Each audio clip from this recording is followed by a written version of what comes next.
Welcome to Chapter 24 of Anatomy and Physiology, where we move on to yet again another organ system, in this case, the urinary system. And before we even get started, you already know some things about this system already.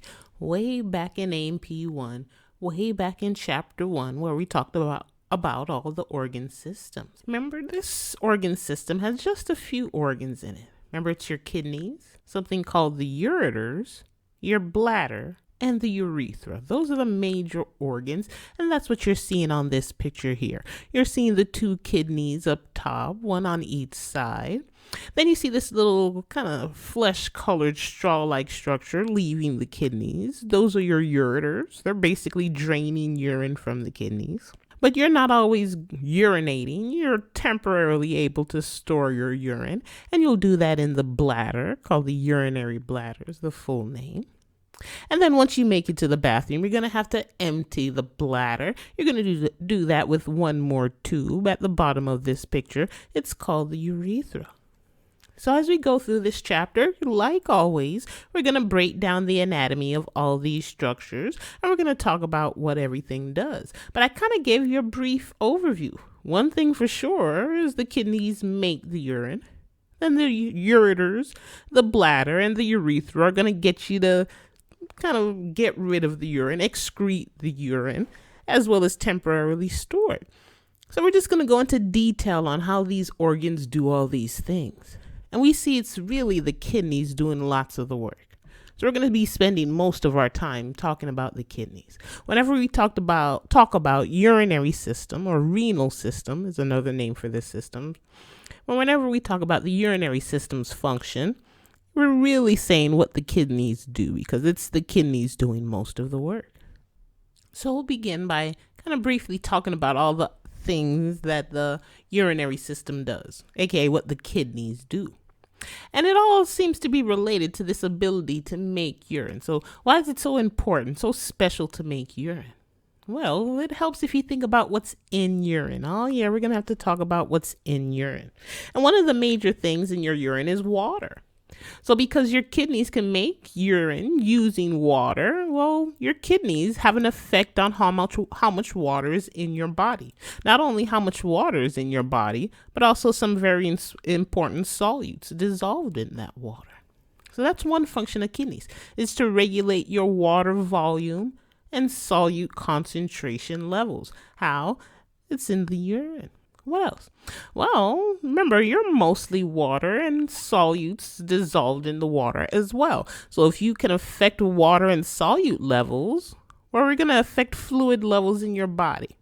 We're going to affect those same solute levels in the extracellular fluid, in the interstitial fluid. Remember, that's just the environment around the cells. Remember, there's liquid around the cells, and there's stuff dissolved in that liquid. Turns out your urine, or really your kidneys, because they make the urine, can regulate your ion concentrations. Your same thing is your solute concentrations, but in this case, around the cells, in this extracellular fluid.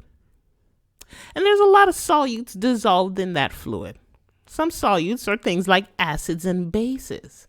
Also, yet again, because it could affect your urine levels, which things dissolved in the urine like acids and bases, well, you'll be able to regulate the body's overall acid and base levels.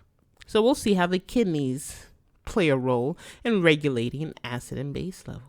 And you'll even use your urine to excrete waste, to get rid of things your body doesn't want, which can be waste, aka garbage, or toxins, or even medications, drugs.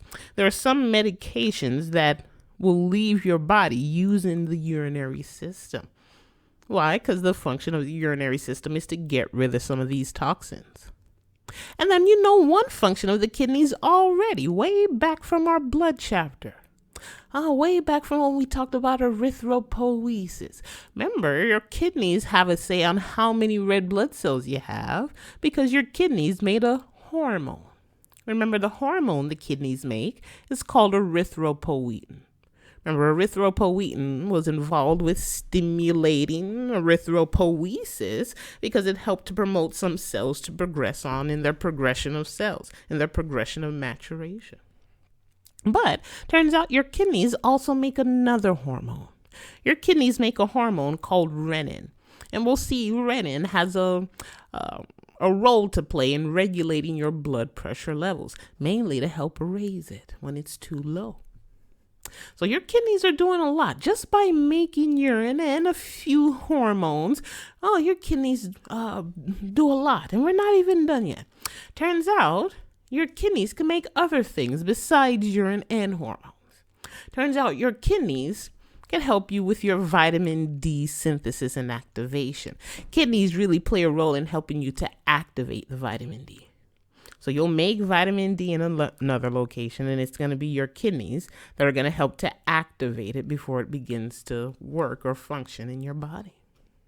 And not only that, your kidneys, if you needed to, can carry out gluconeogenesis. Meaning your kidneys, if they had to, could help your body to make glucose. So your kidneys are working overtime. It's regulating bodily fluid levels. It's regulating acid-base levels, ion concentration levels, how much waste is in your body, how many red blood cells you have, how your blood pressure is going, and even if you're properly activating vitamin D and making sugars. Your kidneys do a lot. Okay, so we're going to spend most of this chapter just breaking down the anatomy and the physiology of only the kidneys. And then towards the end, we'll kind of briefly mention again the other organs. So that's what we're going to begin with. Remember, it's the kidneys doing a lot of the work. Remember, when we look or kind of mention the ureters, they're really just a little tube to drain the urine from the kidneys into the bladder. Remember, your bladder is just really a sac to temporarily store the urine, and your urethra is yet again another tube to finally get the urine from your bladder to the external environment, aka your toilet bowl. So it's really the kidneys we're going to spend most of our time on. Starting here. Like usual, we're going to start off with the anatomy first. And before, like usual, we look at the organ, we got to remind ourselves, where do we find it? Oh, think back to AMP1. You might recall that you have some organs that are classified as retroperitoneal. Remember, if you're a retroperitoneal organ, it means you're retro. It means you're behind the peritoneal cavity. So your kidneys, don't go digging through the abdominal cavity. You won't necessarily find it in that cavity. It sits right behind the cavity. It's in the retroperitoneal space. So if I wanted to reach your kidneys, it should be easier for me to cut into your back than your abdomen to reach the kidneys. And this is what happens in things like kidney transplants. If you ever have a kidney transplant, odds are you're going to have a scar on your back, because that's the quickest way to get to the kidneys, because it's a retroperitoneal organ. And how high up and how low down in your back are your kidneys? Where they're about the level of your upper back. Usually you find the kidneys somewhere between your T12 lumbar vertebra and L5. So think your lumbar region. Think upper to middle lower back. And then if I were to try to look at each kidney, are they the same, at least in where I could find them? Turns out no. Turns out your right kidney sits a little bit lower in your body compared to the left kidney. Why? Let me give you a hint. What's the huge organ that takes up a lot of space in the upper right in the right upper quadrant? Oh, you remember, that's the liver. Because your liver is taking up so much space in that right upper quadrant, it's pushing your right kidney down just a bit. So your right kidney is a little bit lower than the left. And so, again, if I want to find your kidneys, I got to usually enter from the back. It's a lot faster because it's a retroperitoneal organ, somewhere around the lower back lumbar region, and I'll find the right kidney a little higher than the left. And then when I begin to look at the kidney, I'm going to notice it has what we call a kidney bean shaped, meaning it has a convex side and a concave side. Meaning on one side, it's going to sink in a little bit. You're going to have a little depression. That's the concave side. And the concave side will give you another hint. That's where you're going to see a lot of blood vessels entering and leaving the kidneys. Remember when we saw blood vessels leaving and entering the kidneys? Those are your renal artery and vein, where they enter and leave the kidneys on the concave side. And we give a name to that location where the blood vessels enter and leave, as well as some nerves and lymphatic vessels. It's what we call the renal hilum. A hilum is just an entrance. So the renal hilum is where blood vessels and nerves will enter the kidney, and they will do that on the concave side. That's sunken inside. While the other side of the kidney bows out a bit, sticks out, and it actually sticks out more laterally. That's the convex side. So the side that kind of curves and bows out, that's the convex side, and that faces the lateral parts of your body. So think it faces the arm sides of the body. So that's a little bit on surface anatomy of what you're going to see when you look at this kidneys.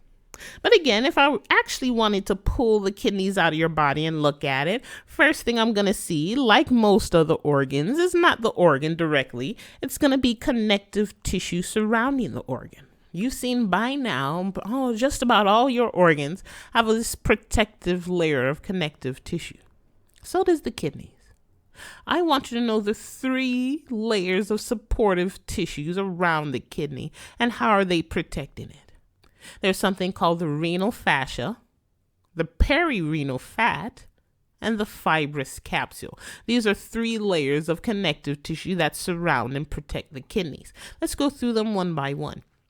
So if I were to cut into your body and try to look at the kidneys, the first thing I'm going to see, the most superficial layer, is what we call the renal fascia.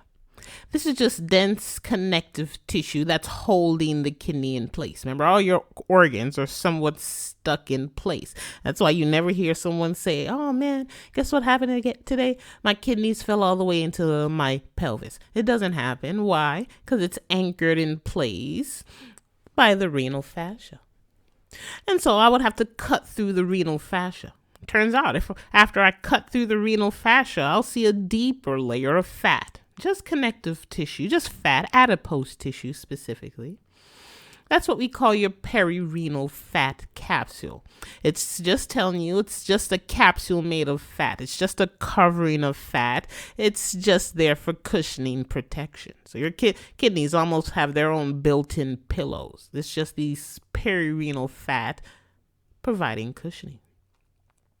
And then, so I would have to scrape through the perirenal fat. And once I scrape through the perirenal fat, I would see what seems to be the kidney, but there's actually one more layer on the kidney. It's just transparent. It's clear. It's see-through. It's a layer still of connective tissue, almost vacuum sealed to the kidney. That's what we call the fibrous capsule. It's kind of isolating the capsule, the kidneys away from everything else in the abdomen to prevent the spread of infection. So your kidneys are insulated, protected by lots of layers of connective tissue. Innermost layer touching the surface of the kidney is the fibrous capsule, helping to prevent any infection spreads. Then there's a layer of fat, providing cushioning for your kidneys. And then holding the kidneys in place, most superficial layer, is your renal fascia. So they're all there just to help protect the kidneys. And that's what you're seeing in this picture. You're seeing the kidneys kind of pinkish red in the image, and the fine layer, almost an outline to the kidney. That's the fibrous capsule. Then you see the yellow in the picture. That's the perirenal fat. And then you see this outer thick line, this outer thick wall to the kidney. That's that renal fascia. So that's lots of insulation for the kidneys. They're nicely protected in your back. But yes, some things could still go wrong. Here we see 2 things that could go wrong with the kidney before we even begin to explore. Turns out your kidneys can change their position. It's not normal. These are clinical scenarios. One of which is called renal ptosis. This is just when your kidney falls or lowers its position. It's kind of like your kidneys, in that example I mentioned before, are falling into your pelvis. How does that occur? How do your kidneys almost begin to slip and lower their position? Well, believe it or not, weight loss could do it. Remember, there's a layer of fat around the kidneys. When you lose fat, remember, you can't target fat loss. So some of those fat cells will shrink around that kidney. You would lose some of that perirenal fat. And so things will get somewhat loose and your kidneys will descend thanks to gravity. This is problematic because if the kidneys begin to descend, well, they could pinch the ureters. Remember, the ureters are inferior to the kidneys. We saw that in the picture. So if the kidneys descend, it's like you could put a kink or a twist, or you could even pinch off the ureters. That will cause you not to be able to drain the kidneys, and you'll get a buildup or backup of urine into the kidneys. That will cause pressure. And this pressure can cause your kidneys to swell. It's called hydronephosis. It's when your kidneys are filling up with all this backed up flow of urine. And this will damage the kidneys. It's almost like you overfilling a balloon till it pops. You will damage the kidneys as it's expanding beyond its normal size. So that's one thing that could go wrong with the kidneys already. But again, we have to resume our anatomy of the kidneys. So we kind of got a basic overview of the external, the superficial, the surface anatomy of the kidneys. But like usual, we're going to have to cut it open and look inside.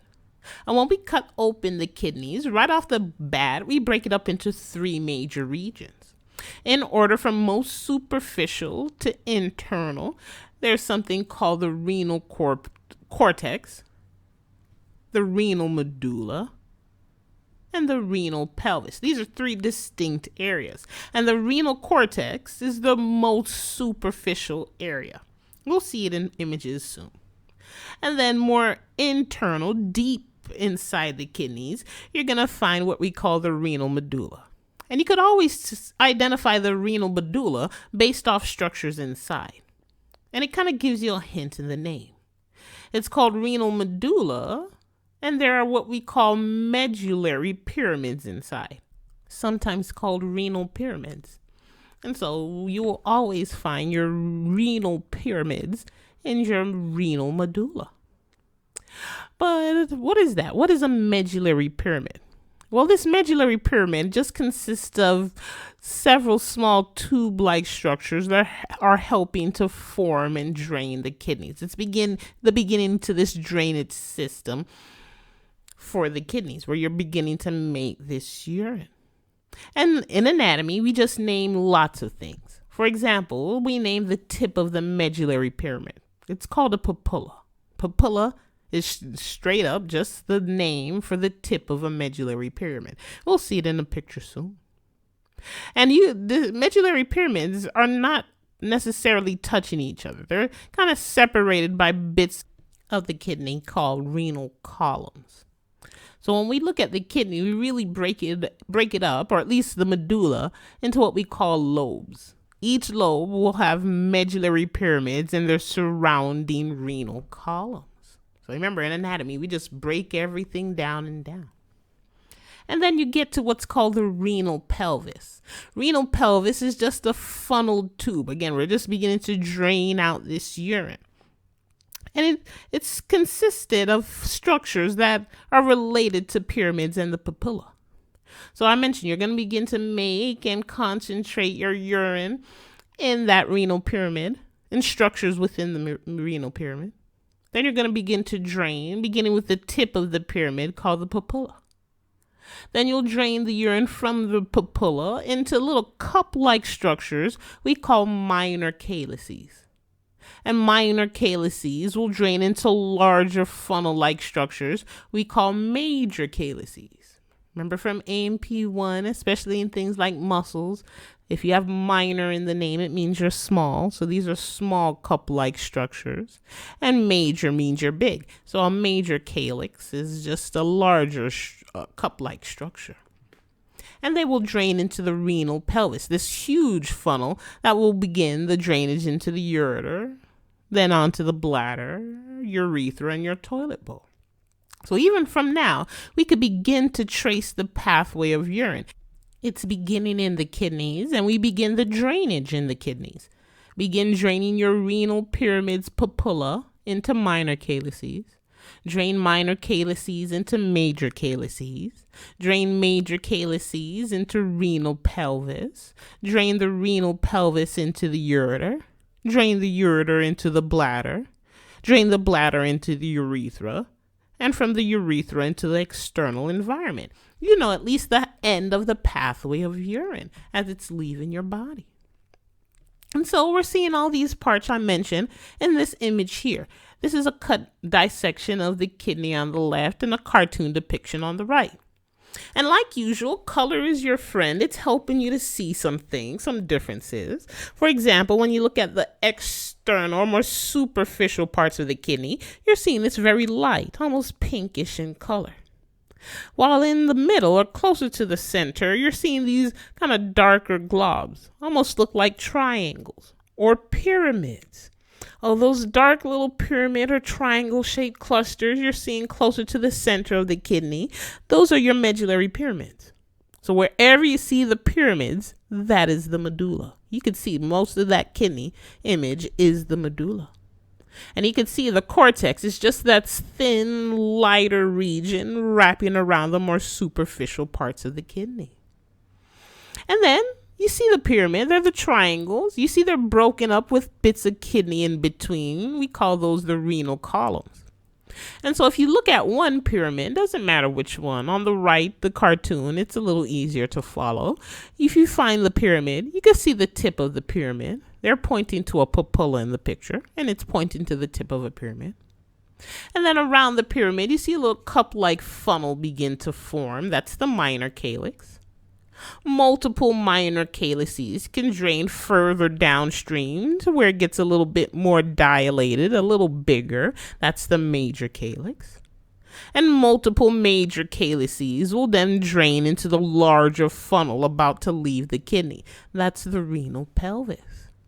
And then the ureter just continues on after the renal pelvis. So we're learning the pathway or the flow of urine. And like usual, we know some things now, so we could talk about when some things go wrong yet again. Sometimes, yes, your kidneys can get infected. When you get an infection specifically of the renal pelvis and the calyces, we call that pyelitis. Pyelitis is an infection of the renal pelvis and calyces. You could have an infection, however, in the entire kidney. That's a different name for this infection. If you have an infection of the entire kidney, or even just plain old inflammation of the entire kidney, we call that pyelonephritis. Pyelonephritis. Turns out it tends to be caused more often in females, especially younger females, usually due to things like fecal bacteria entering the urinary tract. Because we'll see later on, females have a shorter urethra than males. So if there were to be an infection at the external opening, it doesn't have that far to travel in females as it does in males. So females typically get pyelonephritis, possibly more often. But again, these are just infections. Usually you'll treat them with things like antibiotics if it's things like bacterial infections. And like other organs, your kidneys are no different. They need oxygen and nutrients because they're made up of cells that need oxygen and nutrients to make energy and live. And like most other organs, it's going to get its oxygen and nutrients from the bloodstream. So we're going to have to talk about some blood supply and how you kind of control the kidneys with some nervous supply as well. And we're going to do the blood supply first. You know a little bit of this back from our cardiovascular chapters. You know at least the blood vessel sending oxygenated blood to the kidneys is the renal artery, and the blood vessel removing deoxygenated blood from the kidneys to send it to the heart is the renal vein. But there are lots of smaller blood vessels in between. We just know the one that sends the blood and the one that removes it. But there are lots of smaller branches inside of the kidneys that we're going to have to go through. So we're going to have to track this blood flow. How do you get blood into and out of the kidneys? Well, you know the beginning. You know at least how you begin to send blood to the kidneys. You know the blood vessel sending blood to the kidneys. It's your renal artery. But if we were to follow the renal artery, well, it'll branch as it's making its way into the kidney. And that's what we could see on this image here. You can see the big, large red vessel is the renal artery, and as soon as it enters the kidney, it's going to begin to branch. It's going to begin to split. And when it splits, we give the branches a name. The renal artery, when it enters the kidney, will split into what we call segmental arteries. And these segmental arteries will penetrate deeper into the kidneys and branch themselves. And when they branch, their branches are going to go between the medullary pyramids. You're going to find the branches in those renal columns, like I mentioned before. We call them the interlobar arteries. So again, you're going to come in as the renal, split into segmental, which will then split into interlobar arteries, which you'll see in those renal columns. And if you notice, it looks like the blood vessels are working their way superficially. They came in through that hilum, and it's like they're trying to reach the edges, the superficial portions, the cortex of the kidneys. It's because it is. So if you follow an interlobar, it's looking like it's heading towards the lateral regions of the kidney around the perimeter. It's heading towards the cortex.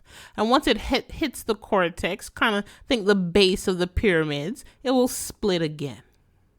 And when it splits, it will split into what we call arcuate arteries. Arcuate arteries. And those arcuate arteries, once they're definitely in the cortex, will split themselves into what we call cortical radiate arteries, because you're in the cortex.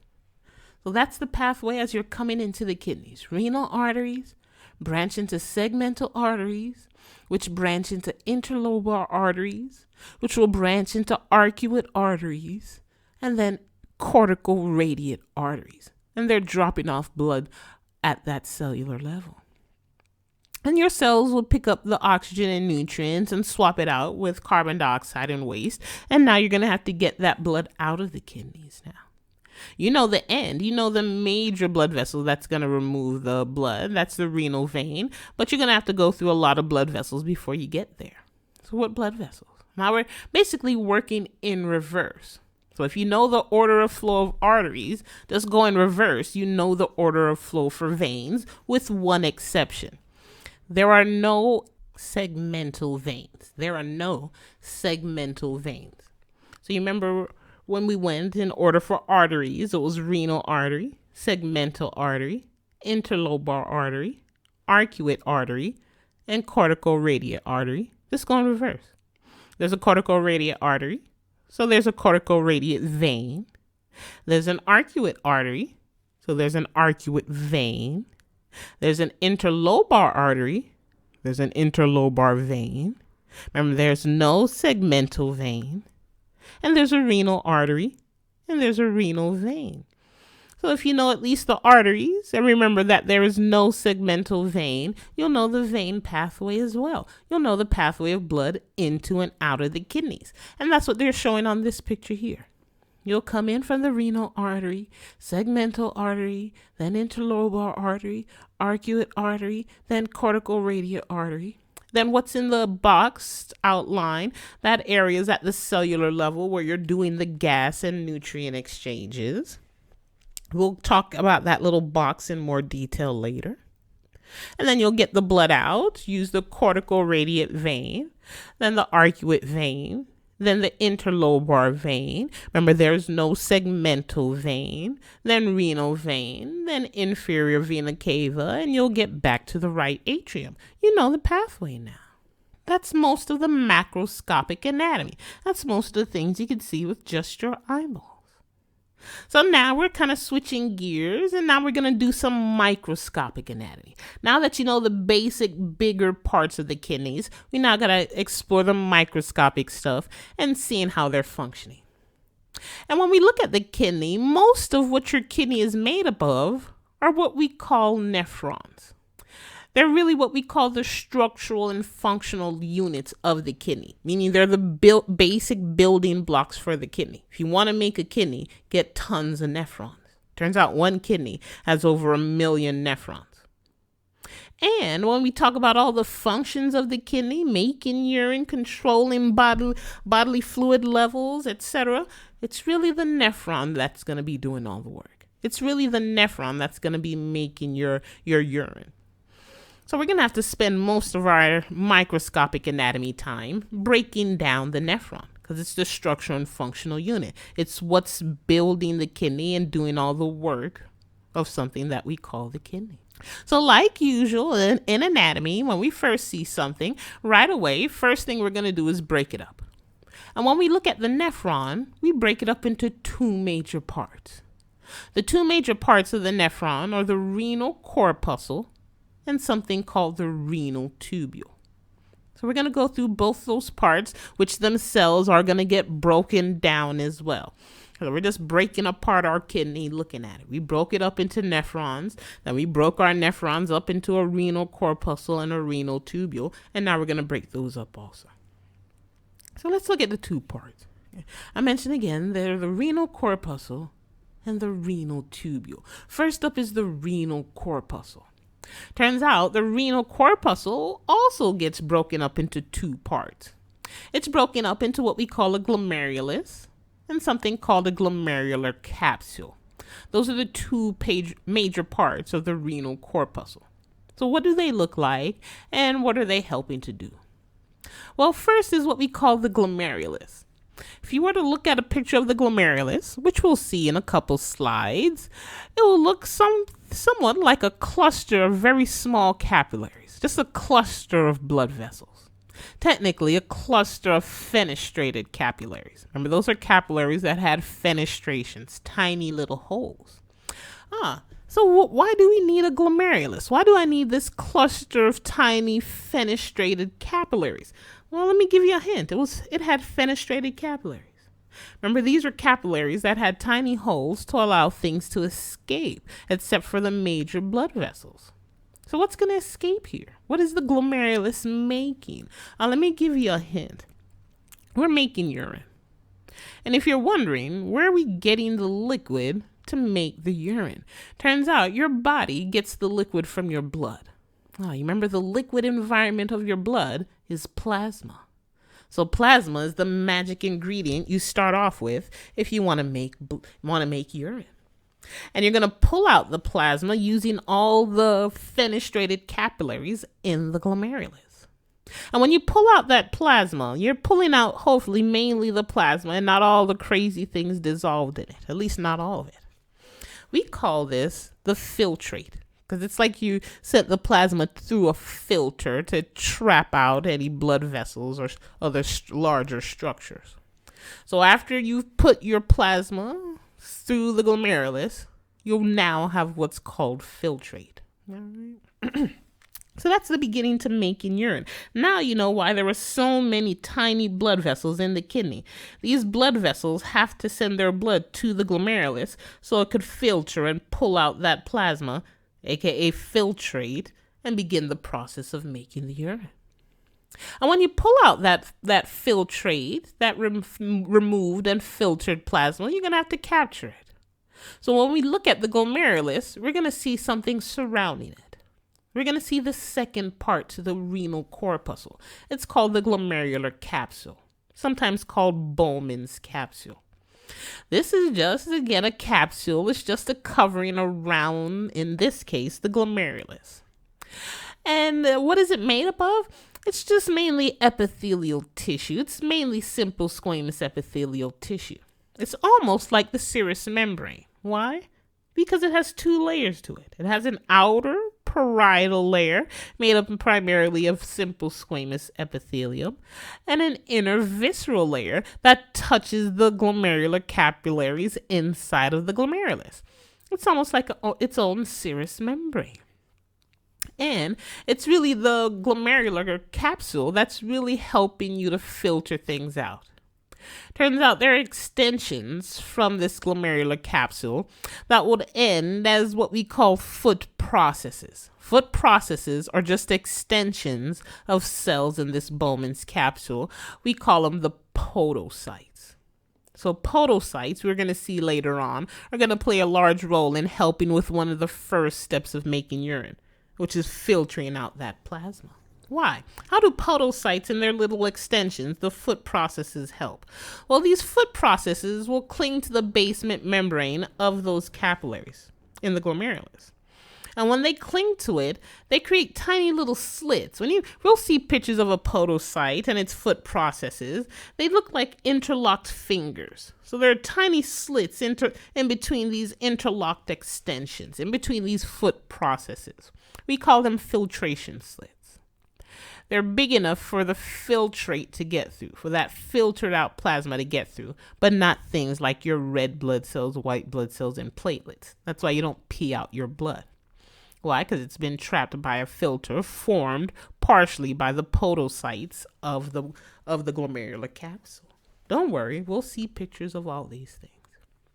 So we're just breaking down the microscopic anatomy. We're just breaking down the nephron, that structural and functional unit. And that's what you're seeing in this picture. In the upper left hand corner, you're seeing a small insert of the kidney, and they're zoomed in on just a small section. They zoomed in on just a little bit of the cortex. And you see this large yellow structure with some blood vessels. See this large yellowish balloon and large yellow tubes. Everything in yellow on that image in the bottom left of the image. That's the nephron. And it's broken up into two parts. We're talking right now about that big round balloon-like structure. We're talking about the renal corpuscle. And you could kind of see inside are tiny little blood vessel clusters. That's your glomerulus. And then the yellow surrounding it is representing the glomerular capsule. So that's why you have so many blood vessels coming in. They're sending blood now, to the glomerulus. They're sending blood to this cluster of blood vessels located in the nephron. And then you're going to remove or pull out some of that plasma, and then you're going to send it on into that yellow tube you're seeing. All those little yellow tubes are the second part of the nephron. They're what we call the renal tubule. Kind of gives you a hint in the name. Renal for kidneys, tubules are tiny tubes. They're the tiny tubes in the nephrons of the kidneys. And you can see from the previous picture, that those tubes look kind of long. And you know what we do to things that are pretty long in anatomy? Well, we're going to break them up. When we look at the renal tubules, we break it up into 4 distinct parts, sometimes referred to as 4 distinct parts. There's something called the proximal convoluted tubule, the nephron loop, and the distal convoluted tubule. Then they'll drain into an adjacent tube called the collecting duct. So that's your renal tubule. It's just a system of tubes. What are you doing in this tubes? Well, you'll see as we go through it. You're just really going to kind of tweak that plasma. So as soon as you pull it out of the glomerulus, you're going to send it on into the renal tubule where you'll kind of fine tune it. We'll remove some things from the plasma and we'll add some things to it. And we're going to do that primarily in the renal tubules and a little bit in that collecting duct. And like usual, don't be intimidated by their names. Their names are here to help. Turns out they were telling you where to find them in the name. Proximal convoluted tubule has proximal because it's close to the renal corpuscle. We're kind of going in order of urine flow. Then after the proximal convoluted tubule, you'll send the urine into that looping part of the yellow tube you saw in the previous picture. That looping part is called the nephron loop, sometimes called the loop of Henle, Henle is Henle. And then after the nephron loop, you get to the distal convoluted tubule, which is called distal because you're further away from the renal corpuscle. And it's called convoluted because it's kind of squiggly looking. It's kind of clustered up together. It's convoluted. Same thing for the proximal part. It looks like the tube is all bunched up. It's convoluted. So don't be intimidated by names. And then the collecting duct gets its name because it really drains urine from multiple nephrons. Your collecting duct, if you look back at that previous image, looks kind of like a tree with the branches sawed off. You're just seeing branches from all the different nephrons using that one collecting duct to drain their urine. So we're just going to go through those different parts of the renal tubules in order of that urine flow. So again, you're going to bring in the blood via those tiny blood vessels to the glomerulus, where you'll filter out the plasma, forming your filtrate, and now we're sending it into the renal tubules. Starting off with the proximal convoluted tubules. When we look at proximal convoluted tubules under the microscope, remember, if you don't have a microscope, you could use websites like histologyguide.org. You'll be able to tell the proximal convoluted tubules when you look inside of them. It'll look kind of messy. Why? Turns out you're looking at simple cuboidal epithelium. You're looking at cuboidal cells when you look at proximal convoluted tubule under the microscope. And it will look kind of fuzzy, kind of messy on the inside, because what you're going to see is the brush border at the surface of the cells, which is towards the lumen side. Oh, why do the cells have microvilli in the proximal convoluted tubule? It has to do with its function. The major function of the proximal convoluted tubule is to reabsorb a lot of what you pulled out into that filtrate. Meaning, reabsorption means just to put it back into the bloodstream. Remember, we're creating our urine starting off with the liquid of our blood, the plasma. And it turns out, as soon as you pull out that plasma, you're going to pull out, yes, some things still dissolved in it, but you're going to go right back and put it back in the blood. And you're going to do that immediately in the proximal convoluted tubule. We call that reabsorption, just putting nutrients back into the bloodstream. And we'll also begin to do a little secretion here. We're going to begin to pump out a little bit of waste and some other products. But absorption is a major function of the proximal convoluted tubule. And reabsorption is us putting stuff back into the bloodstream.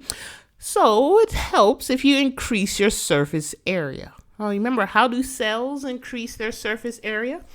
It's microvilli. That's why when you look at cells in the proximal convoluted tubule, they'll look like they have microvilli.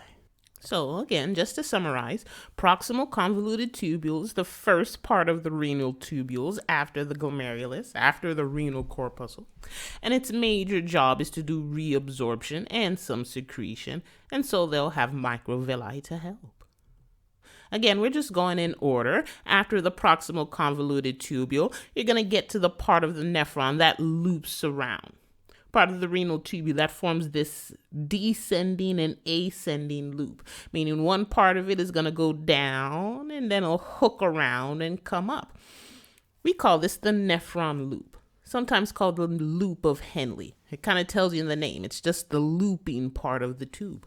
It's kind of U-shaped. It's the U-shaped loop. And we name both sides to that U shape, going in order of flow. After you leave the proximal convoluted tubule, you'll then send the filtrate into the descending limb of the nephron loop, the descending limb of the loop of Henle. You'll continue to do some reabsorption and secretion in the loop of Henle as well.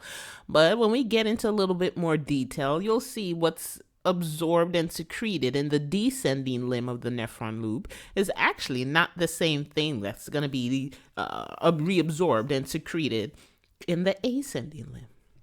Then after the nephron loop, you're going to come to that last part of the renal tubules called the distal convoluted tubule. Remember distal because it's furthest away from that glomerulus and that renal corpuscle. And it's convoluted, it's kind of squiggly, and it's still just a tube, a small tube, a tubule. Still looks very similar to a proximal convoluted tubule if you were to look at it under the microscope. How? You're going to see your simple cuboidal epithelium. But when you look at the inside of a distal convoluted tubule, when you look at the lumen of a distal convoluted tubule under the microscope, it's not going to look so messy on the inside. It's going to look kind of clean, nice edges to the cells typically. Why? Because there are not that many microvilli here. You could kind of think it's towards the end of the tube. You've done most of your reabsorption and secretion. This will still do some because it's just the tubules. The tubules overall do reabsorption and secretion. But there's not that much left to do. So there's not that many microvilli here. So when you look at it on histologyguide.org, for example, it's not going to look so kind of messy on the inside. Why? Fewer microvilli. You've reabsorbed and secreted most of your products already.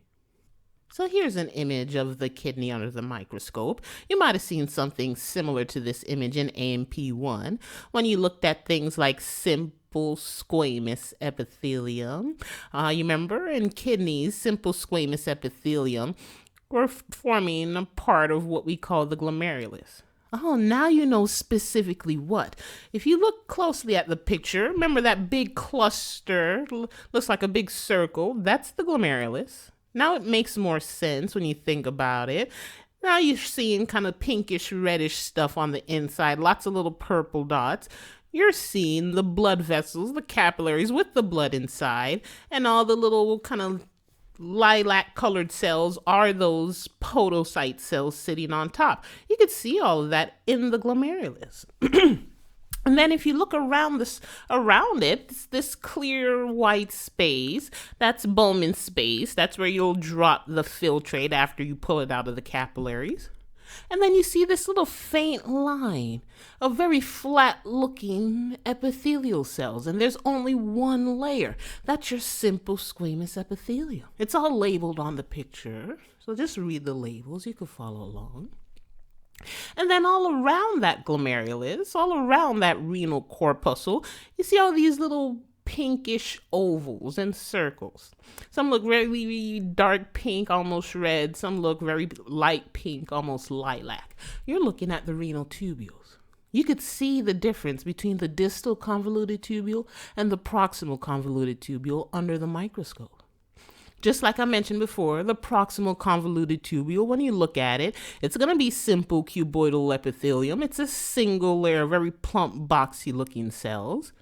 And when that key feature is the messy looking inside. Looks like all these little pink fibers on the inside. You're seeing all those microvilli sticking out into the lumen. So that's a key feature. You're going to see your simple cuboidal epithelium, and it's going to look messy on the inside when you're looking at a proximal convoluted tubule.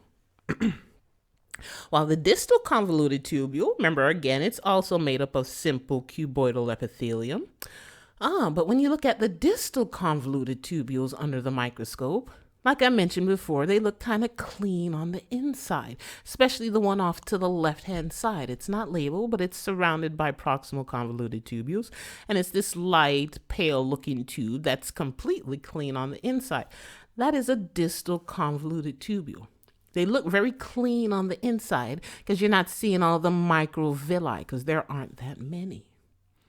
So those are key features to help you identify things as you're going through your lab. I know I don't make the lab videos, but hopefully me explaining this on this image helps a bit for lab too. But again, we're just following that pathway of urine. And so after the proximal convoluted tubules, the nephron loop, and the distal convoluted tubules, remember the last place you're going to dump the urine is into the collecting duct. And it turns out when we look at the collecting duct, we will also see some cuboidal cells and possibly some microvilli. But turns out when we look at the cells of the collecting ducts, we see actually two groups of cells, two major groups. They're what we call principal cells, and they're what we call intercalated cells. What's the difference? Well, first is principal cells. They're mainly responsible for carrying out a lot of the functions of the collecting duct, which is to maintain your water and sodium balance. We'll see when we get into the physiology. Your collecting ducts are one of the last places you're going to be able to tweak your water levels in the urinary system, as well as your sodium levels. And now you're going to know it's really because of the principal cells forming the collecting ducts. So if the principal cells are doing that major function, maintaining water and sodium balance, what is the intercalated cells doing? Well, turns out they're helping to fine-tune one more thing. They're helping to maintain your acid-base levels. Turns out your collecting ducts could also fine-tune, tweak your acid-base levels to maintain homeostasis. And if you recall the image of the collecting duct, it looked like a tree with all the branches kind of sawed off. I told you that's because it's receiving urine or filtrate from multiple nephrons. And then that collecting duct will send the urine on through the pyramids of the medulla of the kidney. And you know the end from there. After the pyramids, the tip of the pyramids, the papilla, it'll drain into the minor calyces and major, etc. If you think about it, you can now trace the flow of urine. First step, pull it out of the glomerulus, thanks to all the blood vessels sending the plasma. Pull out that plasma. It's now called filtrate. Send it into Bowman's space where you'll collect it, and then you'll kick it out and send it into the proximal convoluted tubule. Then the descending limb of the nephron loop. Then the ascending limb of the nephron loop. Then the distal convoluted tubule. Then into your collecting duct. Then into the papilla of your medullary pyramid. Then the minor calyx, the major calyx, the renal pelvis, the ureter, the bladder, and the urethra. You now know the full pathway for the flow of urine. And luckily, if you really think about it, you don't have to think about any of that. Your kidney is doing all this work for you without you thinking about it. So that's all this picture was showing you. It was just showing you that pathway. One more time, you'll send the blood in, send that liquid also with it, the plasma, in through the blood vessels, the tiny capillaries of the glomerulus, where you'll pull out that urine, send it into the Bowman space. Then you'll send it on to the proximal convoluted tubule. Remember, it's the yellow part of this image is the nephron. We're just going through all the yellow stuff. Then the descending limb and ascending limb of the nephron loop. Then the distal convoluted tubule and down into your collecting duct. And then you know the rest after the collecting duct. So now you pretty much know the anatomy of a basic nephron. And I told you one kidney could have millions of nephrons, over 1 million nephrons. And that's a lot. So like usual in anatomy, when there's a lot of something, what are we going to do? We're going to classify them. We're going to break them up. Turns out when you look at all the nephrons in the kidney, they fall into one or two groups, one or two categories. There are cortical nephrons and there are juxtamedullary nephrons. Turns out most of the nephrons in the kidney are the cortical nephrons. And by the way, like usual, don't be intimidated by the names. It's telling you actually where to find it. Cortical nephrons are found in the cortex, that outer region of the kidney. So it turns out most of the nephrons in the kidney are in the cortex, in that outer portion. Oh, now that's making the blood flow make sense. Remember all that blood and all the blood vessels, as it came into the kidney, they branched and seemed to head towards the cortex. Now you know why. All that blood was entering the cortex, going to the superficial portions of the kidney, because that's where all the nephrons were with their glomeruli for you to pull out the plasma. So you know the work of cortical nephrons. They're the ones making that urine. And then there are what's called juxtamedullary nephrons. Don't be intimidated by the name, juxtamedullary. This tells you something about where to find it too. It has medullary in the name for medulla. These are nephrons whose nephron loops go into the medulla. They're still, when you begin the journey of urine, starting off in the, glomerulus of the renal corpuscle, it's still in the cortex. But their nephron loops tend to dive deep into the medulla. So we call them juxtamedullary nephrons. So they're still making urine, but they have a special role to play. And we'll see their functions a little later. But right here, it's just telling us overall the major function. Turns out juxtamedullary nephrons play a huge role in concentrating your urine. You might notice sometimes you can have very dilute urine, looks very pale, very clear, almost translucent, completely. That's dilute urine. Or sometimes you could urinate very concentrated urine, very strong yellow, amberish color. That's concentrated urine. Turns out it's the role of your juxtamedullary nephrons to help concentrate the urine. And we'll see how having their nephron loops dive deep into the medulla will play a role in that. So that's all you're seeing on this image. It's just showing you nephrons, the difference between the two groups. Are you mainly in the cortex entirely, like most of the nephrons, cortical nephrons, and you're just making the urine? While you'll see what's called juxtamedullary nephrons, still with their renal corpuscle in the cortex, but they'll send their nephron loops down into the medulla. That's all you're seeing in this image. And so you know the basic anatomy of your different groups of nephrons. So now we could help to explain one more thing. If you go back to the image, you might notice there are blood vessels sitting on top of the nephron. If you go back to that previous image, you see these little purplish little blood vessels sitting on top of the nephron. What are these blood vessels and what are they doing? Turns out all your nephrons are associated with usually two groups of blood vessels.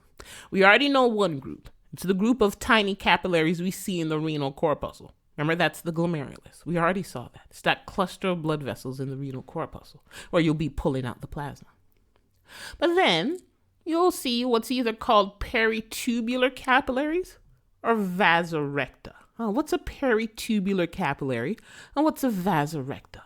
Well, you'll see them on the previous image.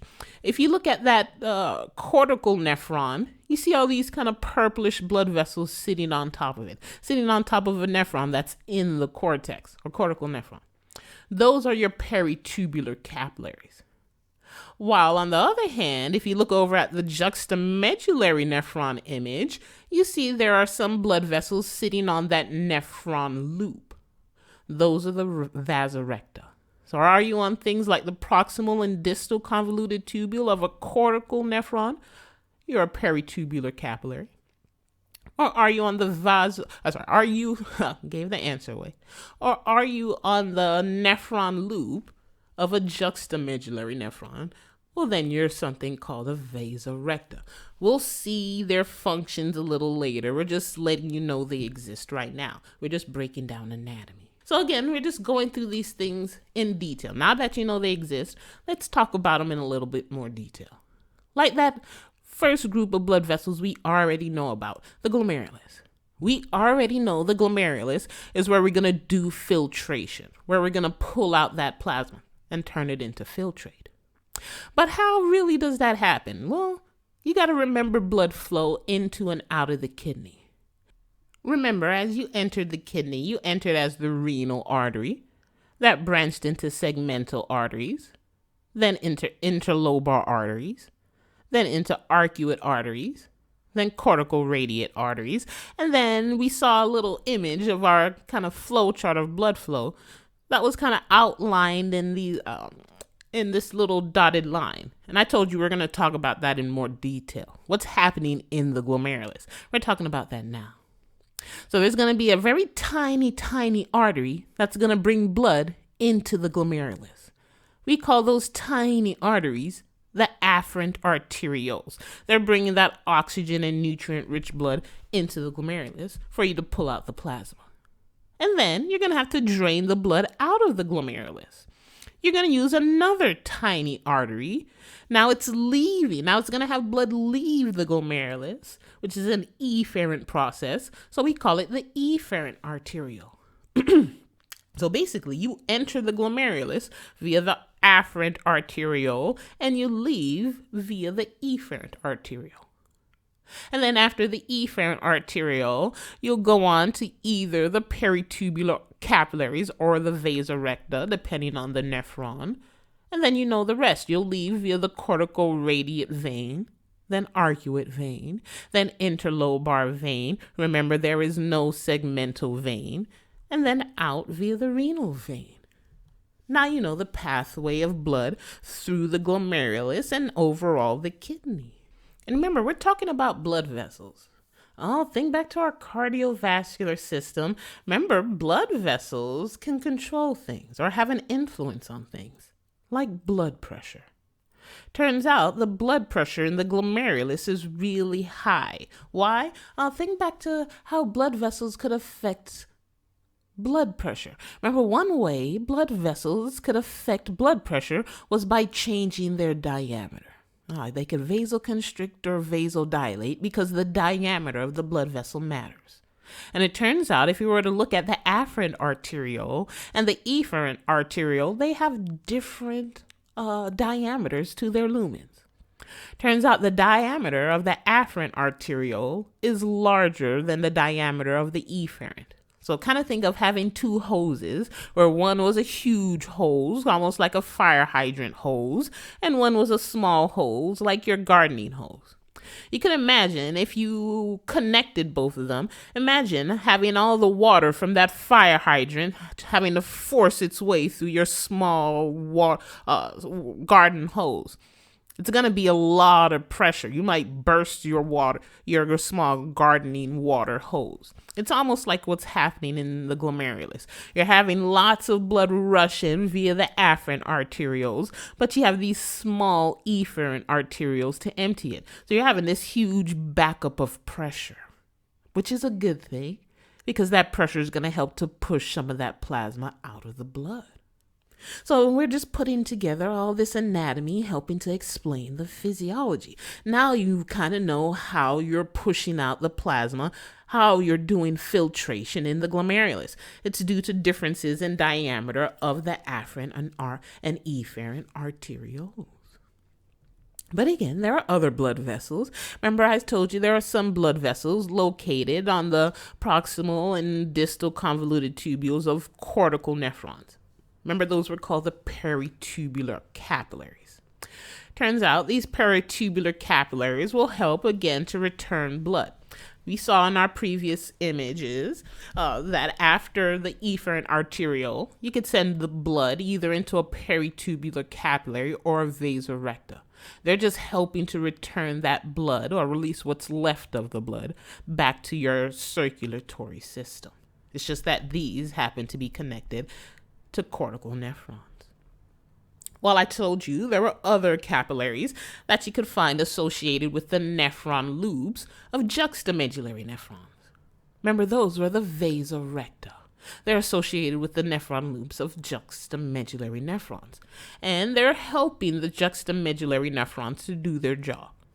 Remember, what's one major function of juxtamedullary nephrons? It's to concentrate urine. So when we talk about concentrating urine, we're going to have to talk about the nephron loop of a juxtamedullary nephron and the vasa recta. They will both work together to help you to concentrate your urine. We will talk about it when we get more into the physiology. But again, we have to finish getting through some anatomy first. Again, just still going through some other structures associated with your nephron, like this next one here. Each nephron is associated or has what we call a juxtaglomerular complex. This is just parts of the nephron loop and those tiny blood vessels associated with the glomerulus. Turns out they're going to play a role in helping, again, to form that filtrate and also help to regulate your blood pressure. So what is helping to regulate how fast and how we pull out the plasma, how we do the filtration, and helping to regulate our blood pressure? What is the juxtaglomerular complex? Well, it's really just cells. Remember, at one level, you're just a group of cells. Your juxtaglomerular complex is just a collection or three collections of cells. There's something called the macula densa, your glomerular cells, sometimes called your juxtaglomerular cells or your JG cells. Remember, things in this class sometimes have lots of names. And then there's the last group called your extraglomerular mesangial cells. These are three groups of cells that we call overall your juxtaglomerular complex. So where are they and what are they doing? Let's go one by one, starting off with the macula densa. Again, it's a collection of cells. These are a collection of cells located in the ascending limb of your nephron loop. What's so important about them? Turns out they contain chemoreceptors that could sense your sodium chloride levels, your salt levels in your filtrate. That's their job. We'll see how this will matter later. So there are cells in the ascending limb of your nephron loop called the macula densa, and their job is to sense your sodium levels in your filtrate. How can they do it? They have chemoreceptors.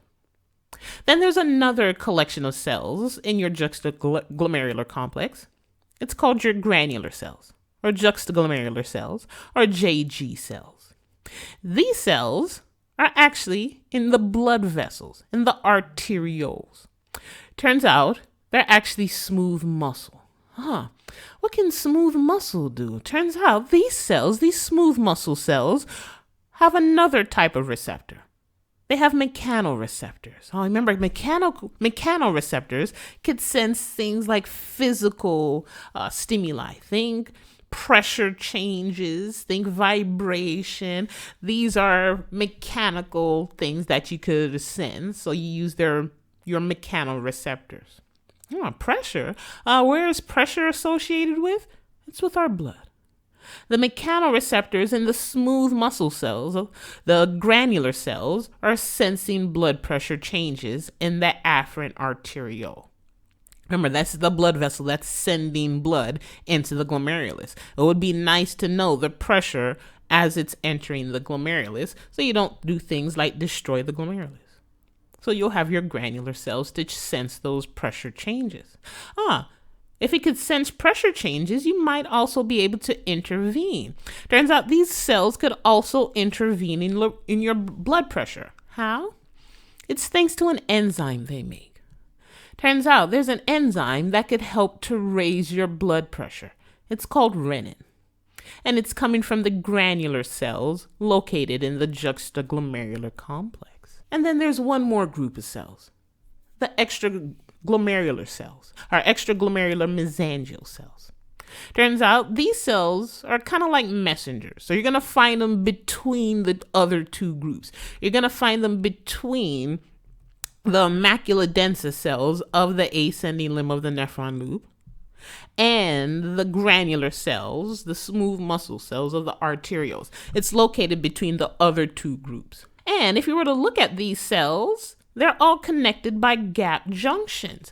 You remember whenever we've seen gap junctions, they were always allowing cells to send things like information, aka signals, and nutrients from one cell to another.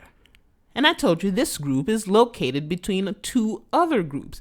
Guess what their job is going to be?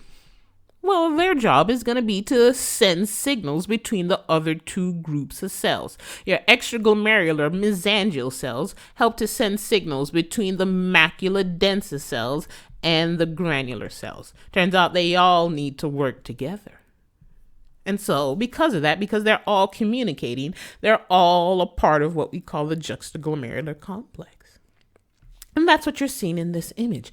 You're seeing, and again, just to help broaden it, off to the right, you're seeing your renal corpuscle, and you could see the glomerulus, the collection of capillaries. You even see the blood cells inside. You see the little space, Bowman's space, or the capsular space. And you see Bowman's capsule, or the glomerular capsule, as that thin ring of yellowish cells. You see a renal corpuscle off to the right. And entering and leaving, you see from the bottom, entering is the afferent arteriole in the picture, and the blood vessel leaving towards the top is the efferent arteriole. And then you see there's a cluster of cells. Again, just follow the labels. You'll be able to see it. You could see the juxtaglomerular complex. It's just this collection of cells. There's some cells in that tube. You see the simple cuboidal epithelium forming one of the renal tubules. And you see some of the cells inside have been highlighted. You remember the cells in the ascending limb of the nephron loop, aka of the renal tubule, is the macula densa cells. And then you can see it's also pointing to some cells of the blood vessel. It's pointing to some of the smooth muscle cells of an afferent arteriole. Those are your granular cells. And then you see this cluster of cells in between, kind of purplish in the picture. It's between the macula densa and granular cells.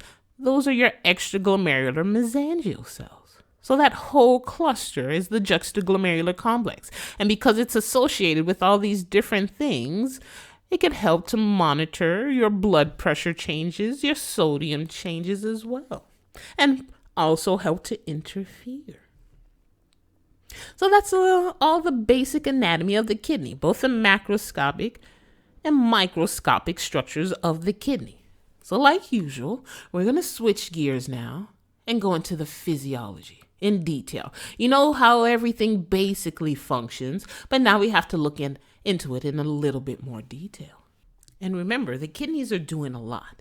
The kidneys are regulating your body fluid levels, your ion concentrations, solute concentrations, acid-base concentrations. It's making sugars.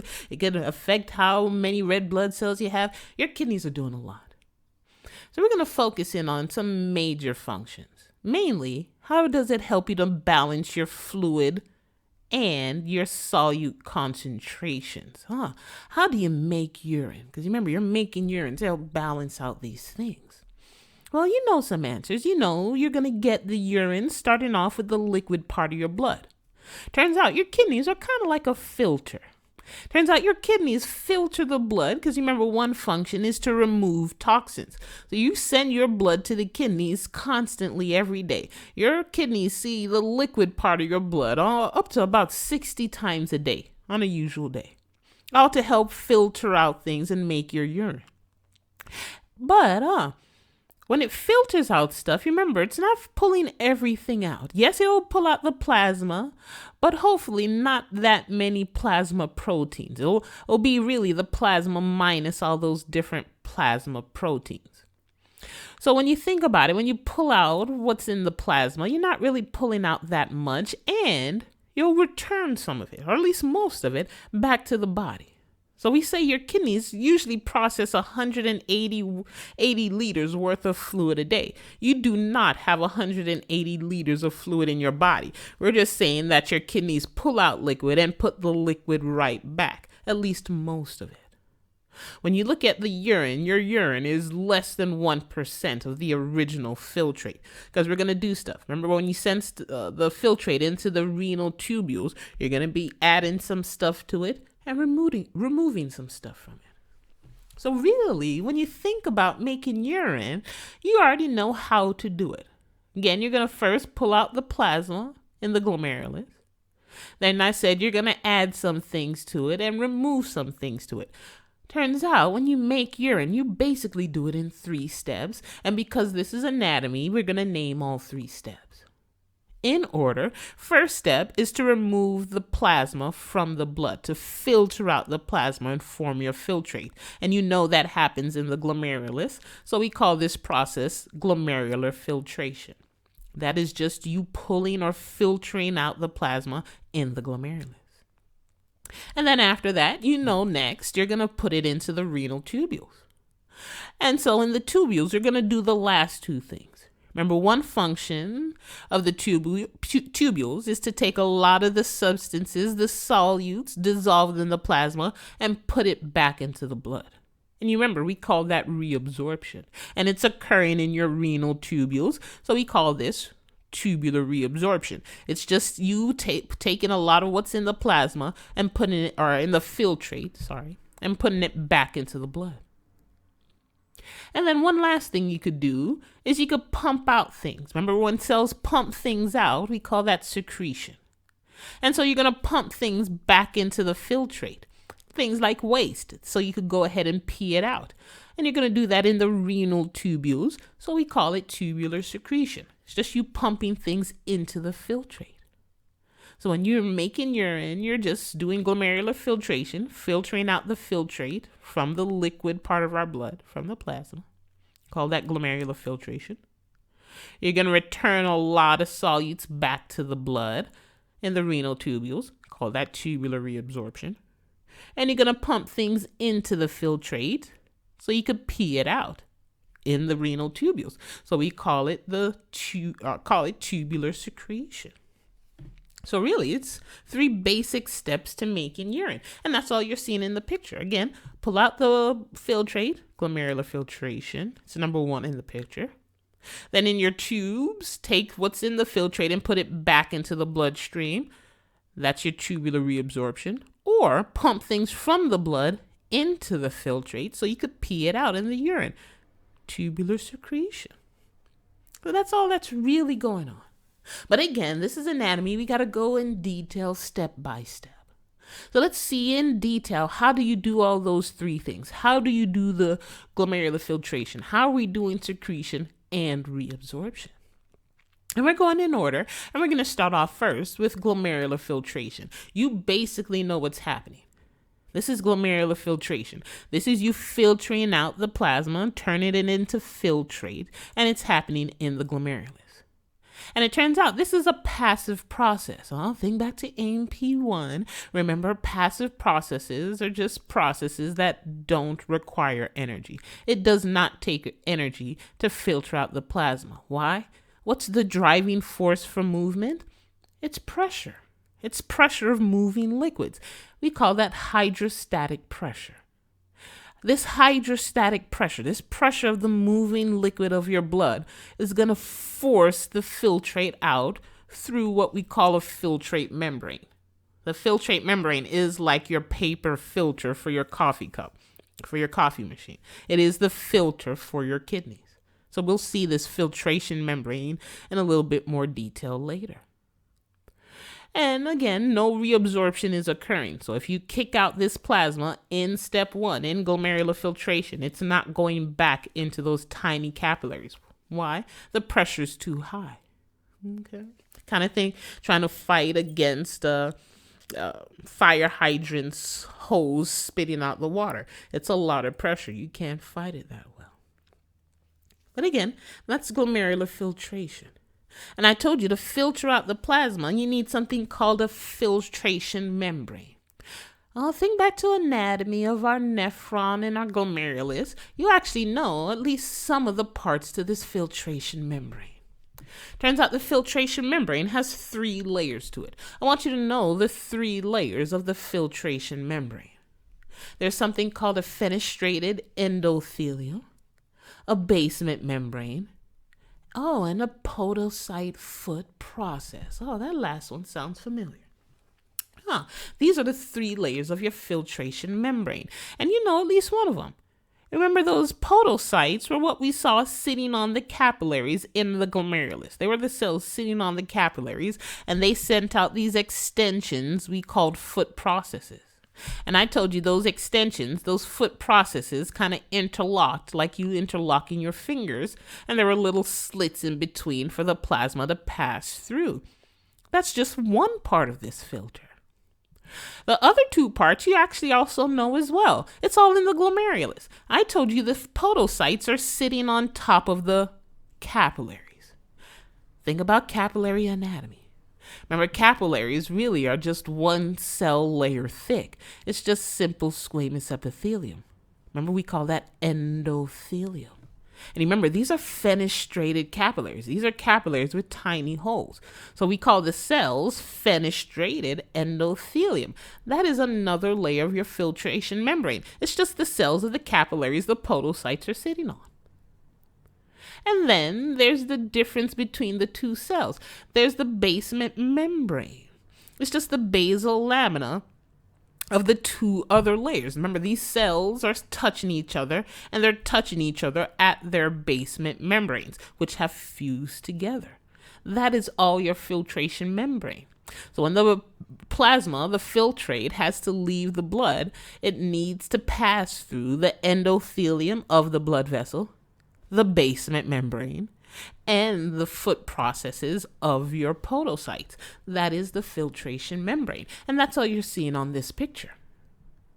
Again, you're seeing really just the 2 groups of cells. You're seeing the blood vessels inside, and you got to remember there are endothelial cells forming the blood vessel. And you see the yellow podocytes sitting on top, and you see all their creepy little extensions interlocking. You see all the little faint yellow lines in this cartoon. Those are the foot processes. They're just cellular extensions. And then, so you'll pull and filter out the plasma and drop it into the glomerular capsular space, that space around the glomerulus. Again, this is just another zoomed in picture. You can see the blood vessel is fenestrated. It has the tiny little holes in it. And again, you see the yellowish in the cartoons, the yellowish podocytes sitting on top with all their little extensions interlocking, all their foot processes. And this one is showing the complete picture, all completely zoomed in. Reading this image from left to right. On the left, you see it's in pink, and you see plasma inside. That's the blood vessel. And remember, it's a capillary, a fenestrated capillary. So you see gaps in between the cells. You see the fenestrations. Then the blue line or the blue area is representing the basement membranes of these two groups of cells that have fused together. And again, the yellow pockets are the foot processes of the podocytes sitting on top. That is your filtration membrane. And those foot processes, when they interlock, they're going to be very tiny slits. So the fenestrated capillaries have tiny little holes, fenestrations, and the foot processes have tiny little slits. So big things are going to get stuck in the membrane if they try to pass through. Well, what are big things? Well, of course, they're going to be cells, but other larger structures like large protein compounds. That's why you hopefully shouldn't have plasma proteins in your urine, because they should get stuck or at least not allowed to go through that filtration membrane. But small things will be able to pass through. Small things that could dissolve in the plasma, like glucose, sugar. Sugar dissolves in plasma. So also some amino acids. They're small, they're monomers. Things like nitrogenous waste, and most of your plasma is water. Water will pass through. So these are things that you might find in your urine, possibly because they're being allowed to pass through the filtration membrane. So now we know the structure of the filtration membrane, and we know it's really pressures driving the liquid. So now we could talk about that in a little bit more detail. Now you know what the liquid has to pass through. Now we got to talk about moving that liquid. We got to talk about the different pressures. And first is the pressure that's going to be promoting the filtration. It's going to be the pressure pushing that plasma from the blood. It's what we call the hydrostatic pressure of your glomerular capillaries. The hydrostatic pressure of your glomerular capillaries, sometimes abbreviated capital H, capital P, subscript GC, that's just hydrostatic pressure for glomerular capillaries. This is going to help to establish your glomerulus blood pressure, that high blood pressure in the glomerulus, to help push out the plasma. It's the chief force for pushing the water and solutes out of the blood, for pushing that plasma out of the blood. And it's all thanks to those differences in diameter between the afferent and efferent arteriole. Remember, the afferent arteriole has a larger diameter. The efferent has a smaller, so you're getting this backup of liquid that's going to generate a huge force called the hydrostatic pressure of the glomerular capillaries, which will push that plasma out of the glomerulus. But turns out it's not the only force. So hydrostatic force of your glomerular capillaries were driving filtration. It was promoting filtration. Turns out there are forces that will inhibit filtration. There are forces that will try to keep or push the water back into the blood vessel. Believe it or not, yeah. And there are two major types. There's what we call hydrostatic pressure now of the capsular space. And there's colloid osmotic pressure of the capillaries again, of the glomerular capillaries. We've mentioned one way back from blood, colloid osmotic. That had to deal with a protein in the plasma called albumin. Remember, albumin in your plasma is supposed to help pull or attract and trap water in your blood. Remember, albumin's in the plasma. And so, in the blood, you have what's called a colloid osmotic pressure. This is in the capillaries, in the blood. So, in your blood, even though your hydrostatic pressure of the glomerular capillaries is pushing the liquid out, it's being attracted right back in by all that albumin, all those plasma proteins in the blood. We call that the colloid osmotic pressure of the glomerular capillaries. And there's one more inhibiting force or inhibiting pressure. It's the hydrostatic pressure now of the capsular space. It's doing the same thing as the hydrostatic pressure of the glomerular capillaries, just in the opposite direction. The hydrostatic pressure of the glomerular capillaries was the force of blood getting pushed out of the blood vessel. Hydrostatic pressure of capsular space is now all the water getting pushed out of the capsular space. Remember, when you pull out the plasma, where do you drop it? After you pull it out of the glomerulus, you're going to drop it in the capsular space. Turns out, there's a force saying, no, bro, you can't come in here. Go back into the blood vessel. That's the hydrostatic pressure of the capsular space. So you have opposing forces. So if you do want to urinate, if you want to make urine, you already know something. If you want to make urine, you got to make sure the hydrostatic pressure in the glomerular capillaries is higher than the hydrostatic pressure in your capsular space and colloid osmotic pressures. Why? Because you got to overcome these inhibiting filtration pressures. So when we think about making urine, we got to sum up all these forces. We got to add up all these pressures together. The hydrostatic pressure in your glomerular capillaries, the hydrostatic pressure in the capsular space, and the colloid osmotic pressure in your glomerular capillaries. We got to add them all together. And when we add them all together, we get what's called your net filtration pressure. This is telling you in the name, don't be intimidated. It's telling you it's the net amount of pressure involved in filtration.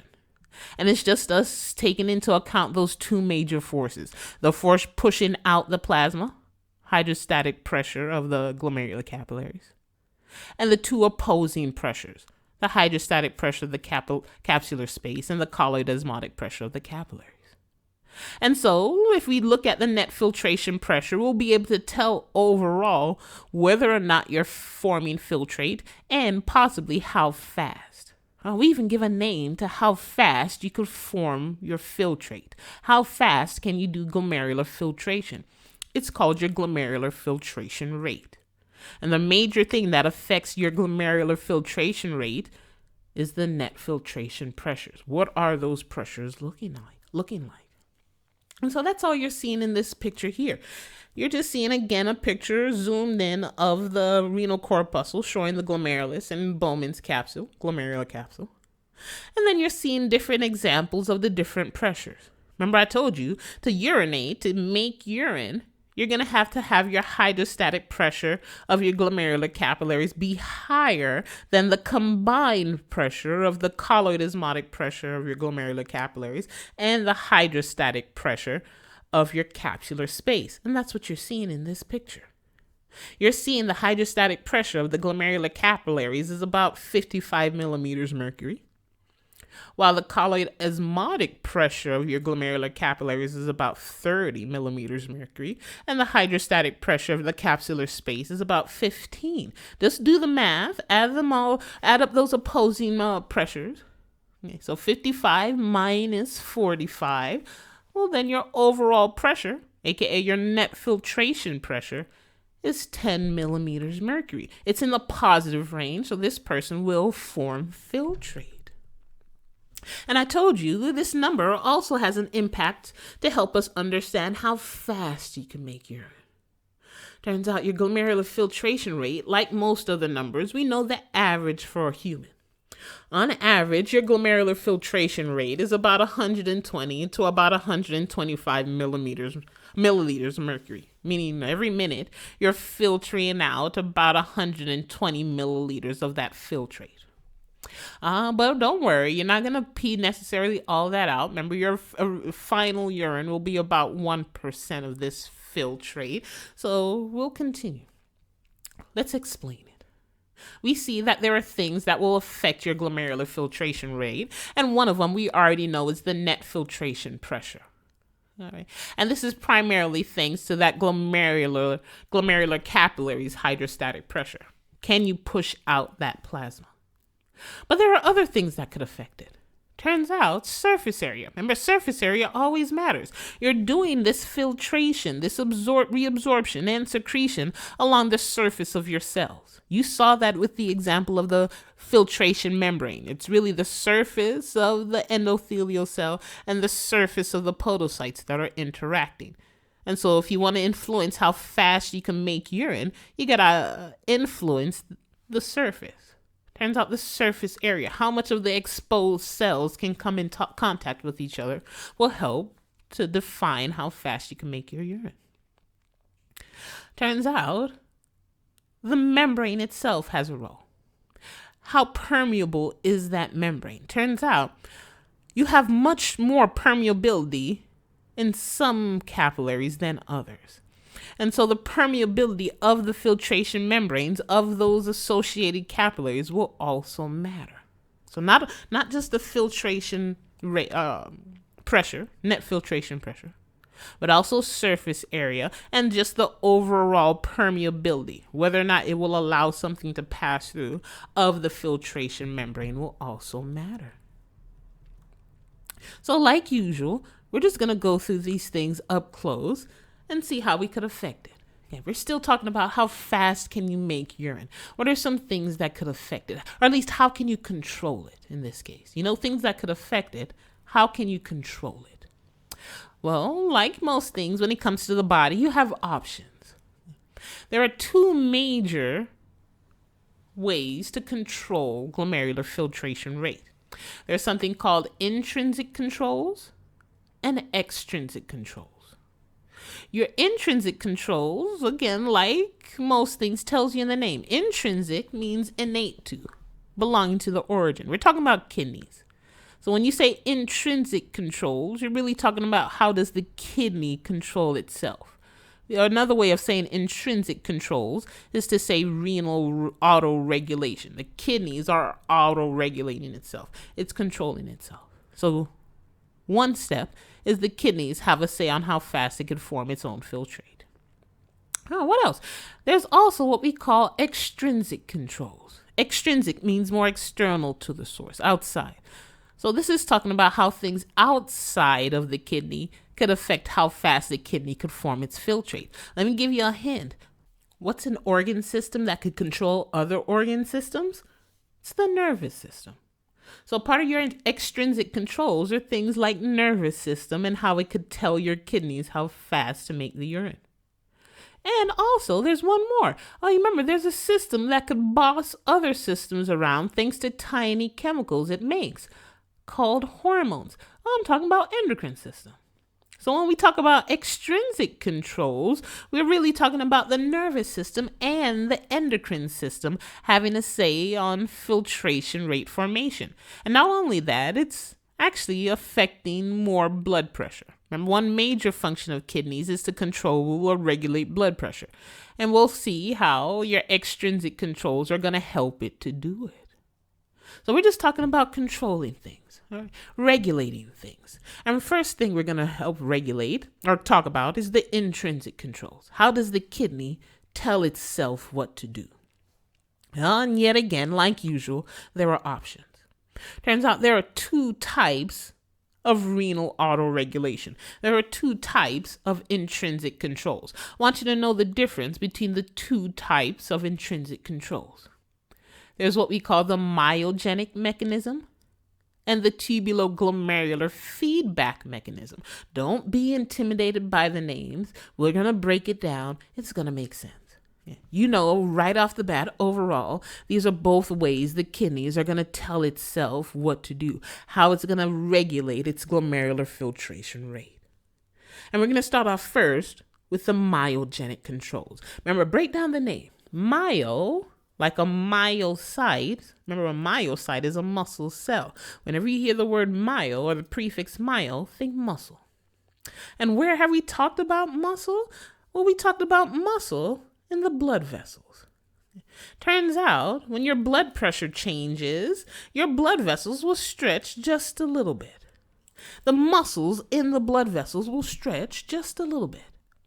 And when they stretch, they're going to be associated with receptors that are going to notice the stretch, and they're going to help to correct the blood pressure. And they're going to correct the blood pressure in order to maintain your glomerular filtration rate.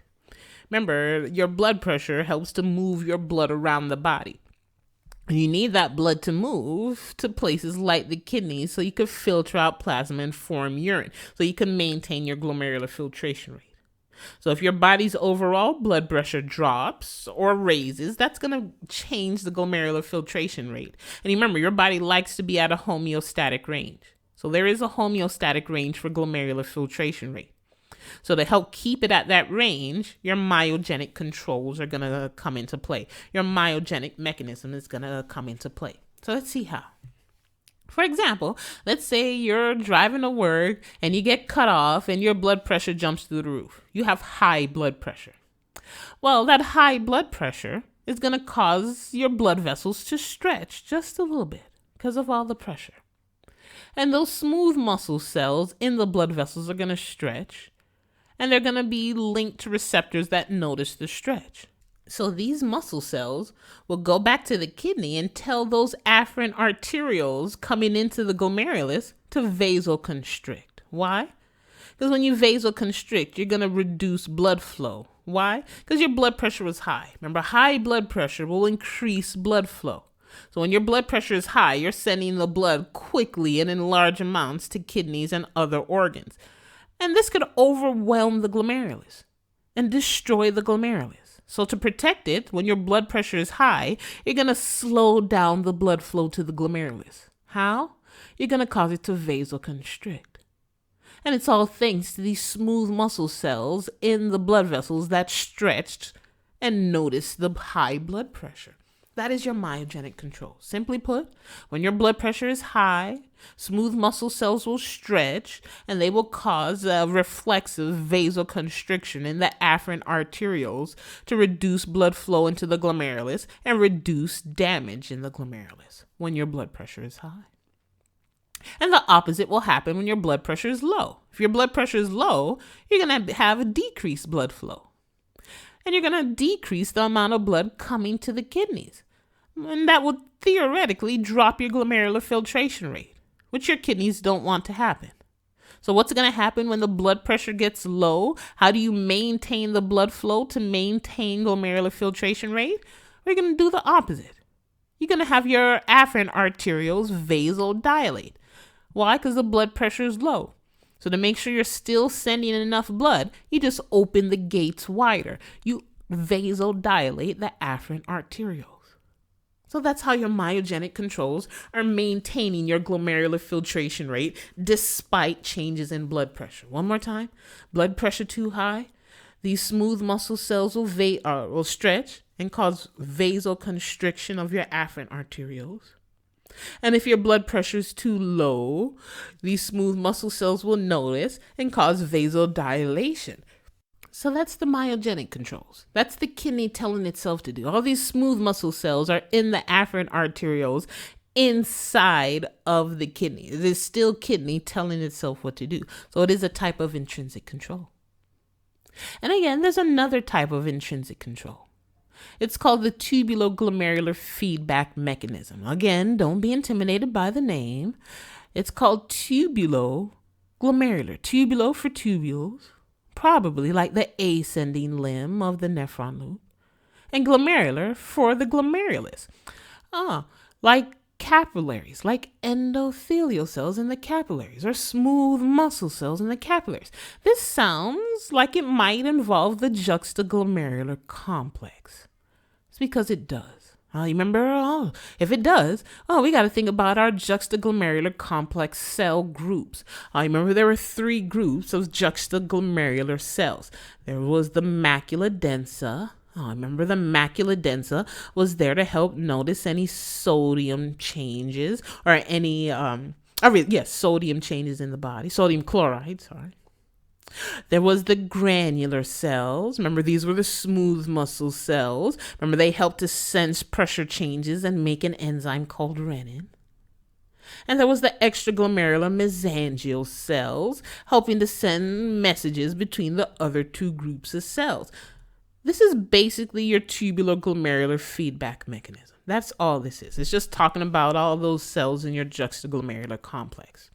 And they'll all be helping to maintain your glomerular filtration rate.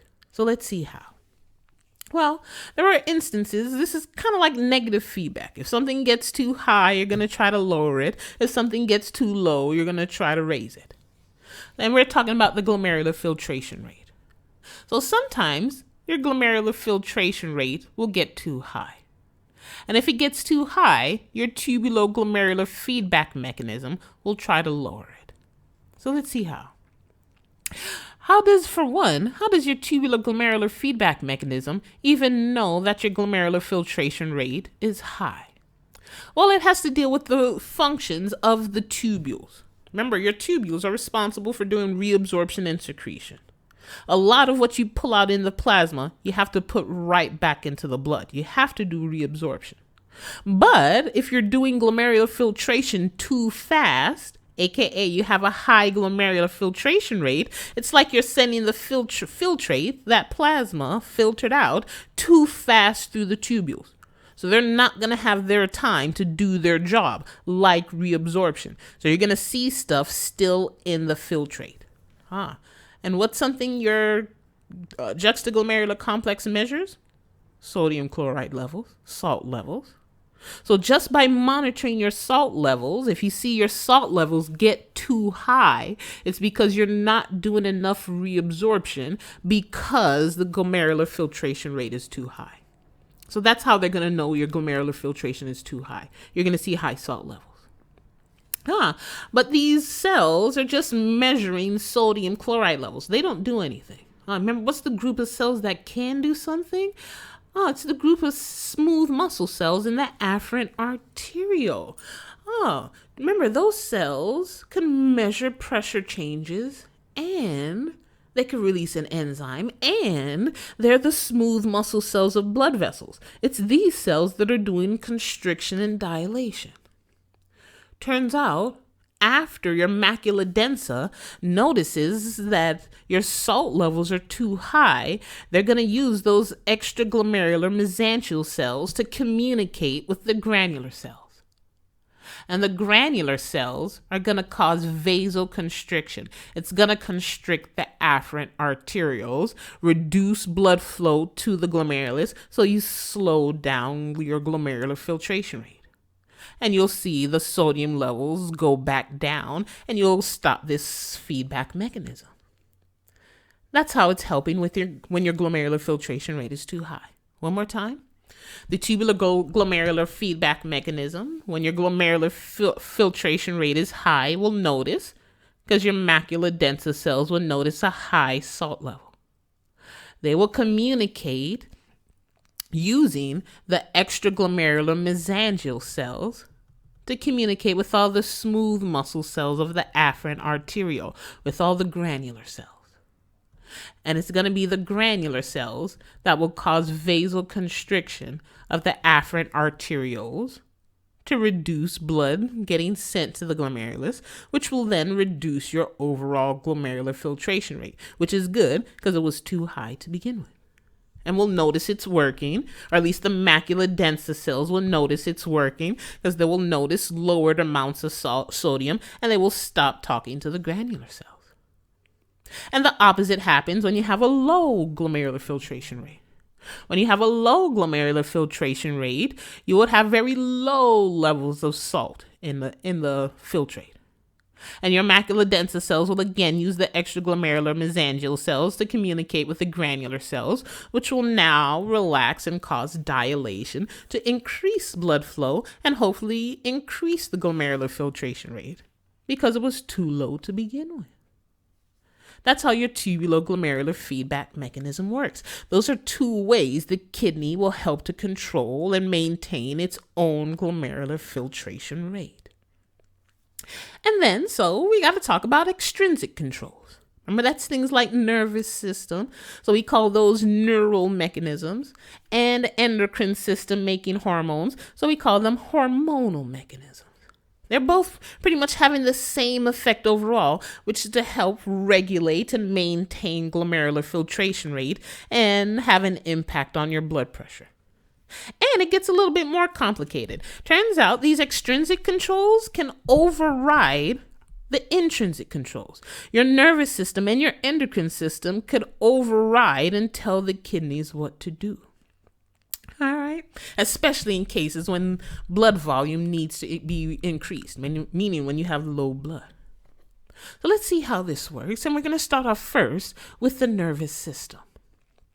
And like usual, before we even get into it, you know some things already. You know that there are parts of your nervous system that you don't really control, that take care of things for you. I'm talking about the autonomic nervous system.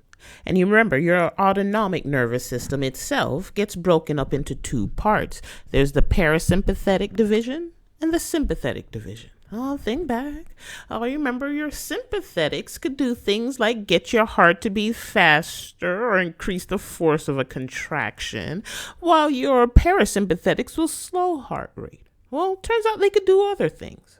Turns out that sympathetic nervous system, when you're resting, it's actually helping to keep your renal blood vessels dilated, making sure you're sending that blood flow to the kidneys to help maintain your glomerular filtration rate. And it turns out, this is having an effect on the kidney itself. Remember, if you control the amount of blood coming into the kidney, you're going to control or have an impact on the glomerular filtration rate. So when you're resting, your sympathetic nervous system is also helping to maintain your glomerular filtration rate. How? By keeping your renal blood vessels dilated so that they're sending blood deep into the kidney. But what happens in abnormal situations? For example, what would the sympathetic nervous system do if my blood pressure got extremely low? Maybe because I'm dehydrated and I have a low extracellular fluid volume, meaning a low interstitial fluid volume, meaning basically you're dehydrated, not enough fluid in the body, so you're not going to have enough fluid in the blood, and you'll also have low blood pressure. Well, your sympathetic nervous system, remember, one thing it could do is increase blood pressure. Turns out how? Think back to sympathetic nervous system. Remember, how did the neurons, the pre and post ganglionic neurons, communicate? It was with neurotransmitters. Oh, and you remember, what did the post ganglionic neurotransmitter release in the sympathetic nervous system? It was norepinephrine was the major, maybe sometimes epinephrine, but it's mainly norepinephrine. So you already know it's norepinephrine and possibly epinephrine that's going to be doing the work we attribute to the sympathetic nervous system. And what is it going to do? Oh, you remember we talked about this in class. Remember, epinephrine and norepinephrine are sometimes called adrenaline. So think of what happens in an adrenaline rush. Well, you're going to have a fast heart rate, your heart's going to contract harder, and your blood pressures are going to increase. How? Your blood pressure is going to increase thanks to vasoconstriction. That's how this sympathetic nervous system, through norepinephrine and epinephrine, are helping to kind of maintain that blood pressure. So whenever your blood pressure is low, the sympathetic nervous system is going to release norepinephrine and epinephrine to cause vasoconstriction, decrease the diameter of your blood vessels. Remember, that will increase things like peripheral resistance, which will increase the blood pressure. But at the same time, you remember, you don't want to lose blood volume because that will drop the blood pressure. And now you could lose some blood volume by filtering out the plasma. So at the same time, if your blood pressure is low, you want to decrease your glomerular filtration rate. You don't want to pull out any extra plasma from the blood and decrease the blood pressure because it's already low. We're trying to raise it. So how do you decrease the glomerular filtration rate? How do you slow down how much plasma you're pulling out of the blood? Remember, it's all about the blood vessels entering and leaving the glomerulus. All you got to do is vasoconstrict the afferent arterioles. If you vasoconstrict the afferent arterioles, you'll be sending less blood into the glomerulus and you'll do less glomerular filtration. And so your glomerular filtration rate will decrease. So you'll pull less plasma out of the blood, you'll maintain your blood volume, and hopefully help to increase the blood pressure. These are how your sympathetic nervous system are helping to maintain your blood pressure or raise it if it gets too low. Vasoconstrict all the blood vessels in the body using norepinephrine and epinephrine. And also, in particular, vasoconstrict those afferent arterioles. So you're slowing down the glomerular filtration. So that's some extrinsic controls. Your sympathetic nervous system, just by vasoconstricting things when your blood pressure is too low, will actually have an effect on the kidney's glomerular filtration rate. But again, there are other extrinsic controls. Turns out another way to help maintain your blood pressure, or at least another way to help increase the blood pressure when it's too low, is something called the renin angiotensin aldosterone mechanism. It's telling you in the name what's going on. It's basically an enzyme and two hormones that are doing things. Renin, we already know that one. Renin is the enzyme we saw at the beginning of the chapter coming from the kidney to help raise the blood pressure, because we just said that's what this system is doing. And then it's going to work with two hormones, angiotensin, and we've seen this other one before, aldosterone.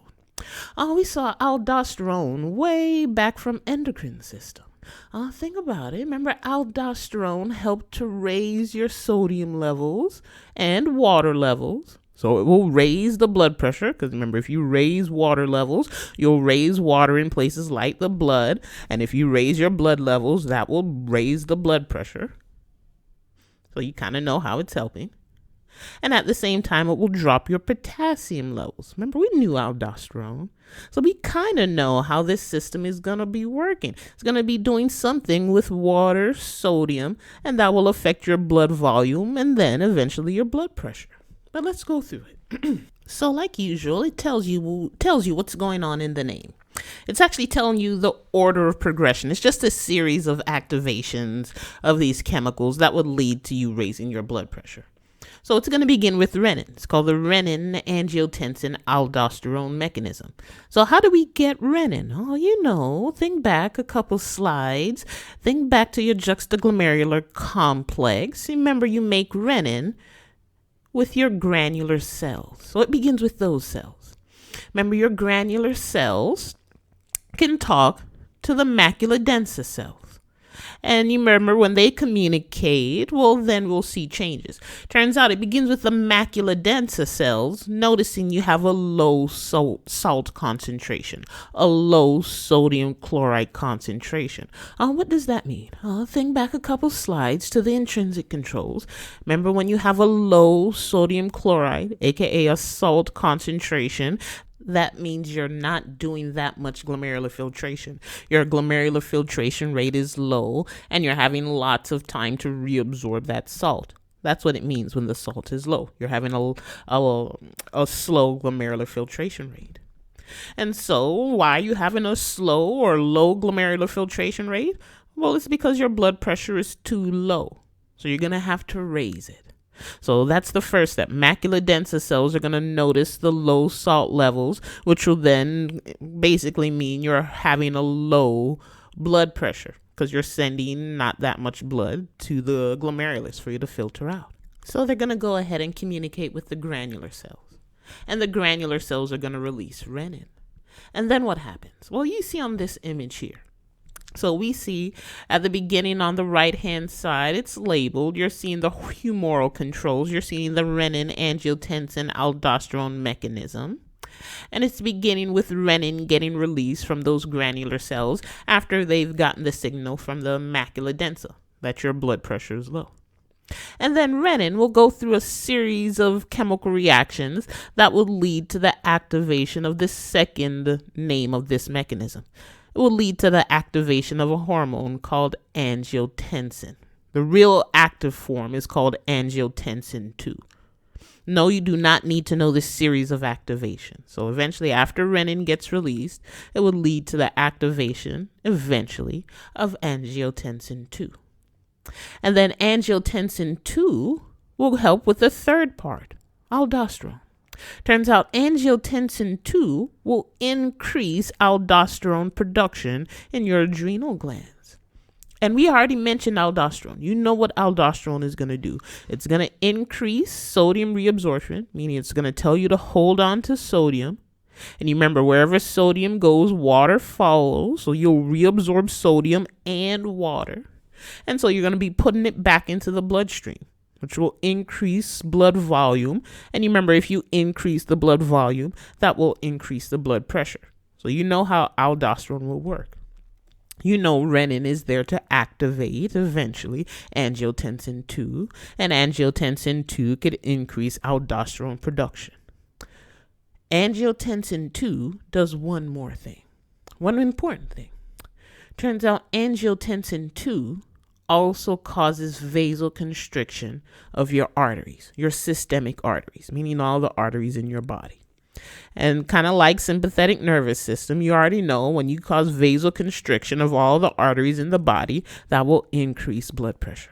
So this system, the renin angiotensin aldosterone system or mechanism, really raises the blood pressure because it does it in multiple ways. It's going to do it by increasing blood volume using aldosterone, and it's going to do it by causing vasoconstriction of your blood vessels using angiotensin 2.